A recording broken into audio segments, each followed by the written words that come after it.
assuming that this generation companies will maintain the same level of ROI or return on investment, that would mean higher prices lang din po for electricity. Unfortunately po, the systems loss is part of the gross receipts. So if it's part of the gross receipts, it's subject to VAT, subject to Section 108 of the tax of the NIRC. They stop collecting the VAT on UCME.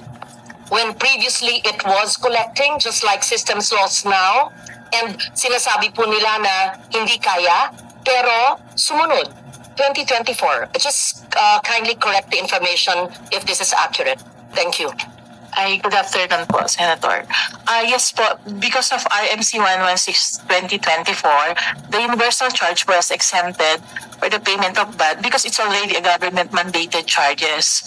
So therefore, because the universal charges was remitted to the PISAM, which the PISAM will be the one to distribute the universal charges.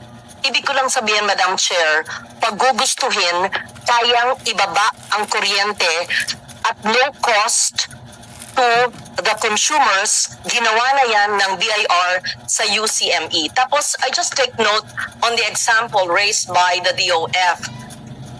Pag tanggalin ang VAT o ibaba ang VAT, mawawala ng subsidy ang SUC. Hindi po apples and apples. It's a general pool in our GAA. So, for those who do not understand the budget, and that's not those in the room, those who are watching, ganun ba?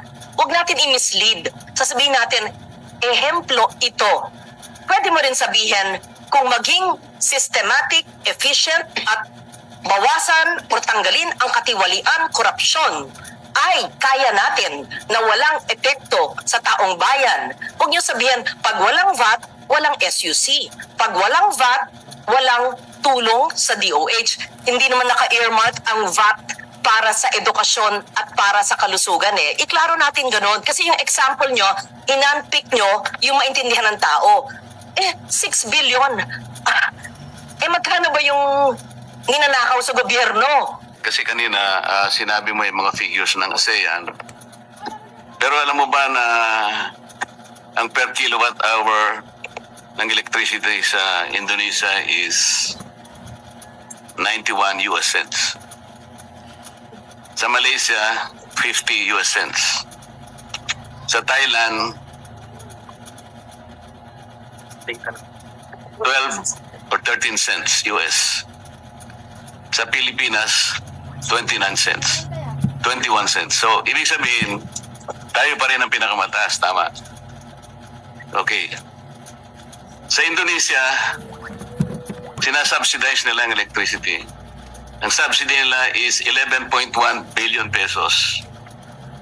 Sa Malaysia, 2.8 billion pesos. Sa Thailand, 1.8 billion pesos. Sa Pilipinas, magkano? Can you tell us? It's practically zero. Tama. So, do not begin by comparing with this. Kasi ang pinag-uusapan natin, tayo pa rin ang pinakamataas ang elektrisidad dito sa Asia. And that runs counter to the very objective of EPIRA. Hindi ba sabi ng EPIRA? Section 2, the Declaration of Objectives. Ano sabi?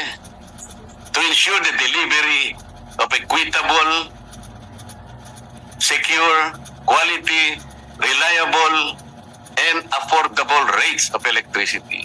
How do you counter the law's primary objective of giving out to the consumers affordable rates of electricity?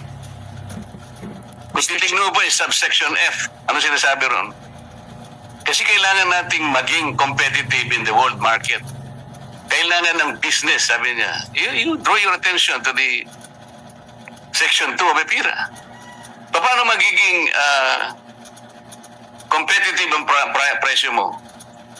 Pagkatapos sinasabi mo yung negative impact ng alisin ng VAT, blah, blah, blah. Doon ka nagko-concentrate lang Madam Chair. Did you ever compute or make a simulation as to, for example, nung bumaba yung VAT na electricity, How much will that be on the production cost of every business in this country? Their operational costs higher because one, they are unrecoverable input VAT that will now form part of the electricity price. Na dun sa businesses, since wala nga pong input yung electricity, they cannot claim input VAT to the electricity nila po mismo. Yun, Present your simulation, I'll present mine also in proper time. sige po. And this is consistent po with the study of IMF and World Bank. That is yung on that basic thing that you're saying. Naintindihan ko yun. Any businessman will understand that. Pag hindi mo mababawi yung input and output, ikaw gagastos nun. So yung mga, kunyari, ito na lang example. Pagka yung, ano tawag doon, nag-import ka, hindi ka nagbayad ng VAT mo doon. Maraming ganon, di ba? Yung, ano tawag doon? You import,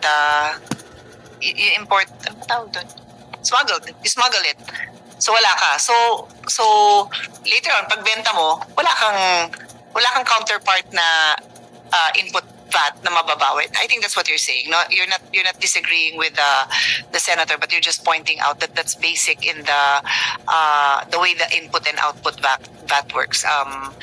Most businessmen understand that kasi they'll say na, naku, wala tayong input dyan. Makabili kami sila ng mura, may mag-offer sila ng murang materials, no? Murang raw materials, pero ano yun, under the table or smuggled, so wala kang input VAT na mababawi later on. Anyway, Input-output. What is the effect of just zero rating instead of exempting? Binanggit ni Madam Chair, yung iba nga. So, i-zero rate natin ang systems loss o di hindi kayo mahirapan sa input-output? Madam Chair, for the revenue, it will be higher. It's around 158 billion per year. For the businesses, it will be neutral. Wala pong impact sa cost of businesses nila yon. Kasi nga po, since wala nang output and then wala din namang input, so cost neutral po yan for businesses yung ano.